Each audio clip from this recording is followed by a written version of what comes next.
Pemuda culun ini memandikan istrinya yang sedang sakit. Dia perlahan-lahan membersihkannya. Setelah mandi, pemuda ini membawanya ke sebuah tempat.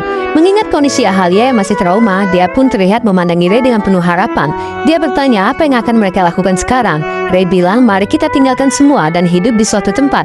Namun Ahalia bilang, bukankah mereka akan memburu dan mengangkat kita? Lalu Ahalia meminta Ray agar dia tidak melepaskan pelaku yang telah menodainya. Mereka sangat tega melakukan itu, sehingga saya berjuang sangat keras sejak gadis ini.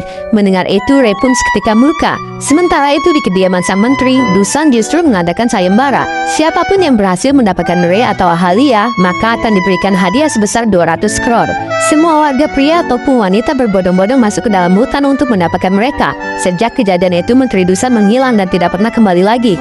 5 tahun kemudian, ketika polisi ingin menyelidiki kasus itu kembali, seorang polisi lainnya yang bernama Serpan justru sedang bermain layangan. Tetapi layangan ini pada akhirnya putus. Benda itu kemudian melayang dan terbang ke hutan. Seorang gadis kecil melihat layangan tersebut dan dia segera memberitahukan Ahalia yang sedang hamil tua.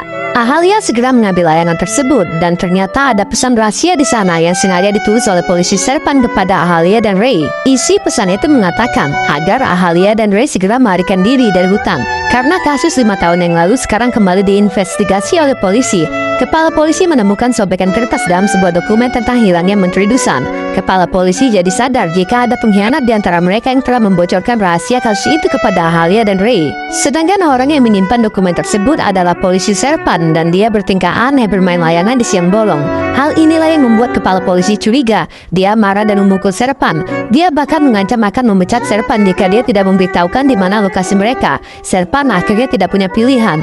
Dia kemudian memberitahukan tempat persembunyian Ray dan Ahalia. Ray berlari bersama anak dan juga istrinya yang sedang hamil tua. Mereka dikejar oleh kepala polisi. Ray pada akhirnya tertangkap. Kepala polisi mengacungkan pistol ke arahnya. Dia memaksa Ray untuk menceritakan apa yang sebenarnya terjadi.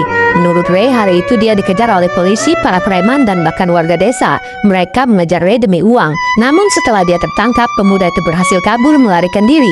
Setelah mendapatkan senjata, dia pergi ke gedung pengadilan dan masuk ke dalam sebuah lemari. Keesokan harinya, sidang kasus itu digelar kembali. Dua tersangka pelecehan juga dihadirkan untuk diminta kesaksiannya. Polisi segera membawa mereka untuk masuk ke dalam ruangan tunggu. Namun dengan seketika Ray keluar dari dalam lemari untuk menembak mereka yang telah memperdaya calon istrinya itu. Sebuah tembakan mengenai sasaran. Mendengar letusan peluru, suasana di pengadilan menjadi kacau. Seorang pelaku ternyata berhasil kabur untuk melarikan diri. Ray mengejar pelaku itu dan mendapatkannya. Menteri Dusan yang mengetahui langsung saja mendekat. Namun dengan sangat cepat Ray memukulnya sehingga dia pun terlempar. Melihat ada kesempatan, dengan seketika Ray yang sudah sangat marah menembak seorang pelaku lagi dan dia pun tewas. Hal itu membuat Menteri Dusan sangat murka dan marah, sehingga dia pun memburu Ray untuk masuk ke dalam hutan.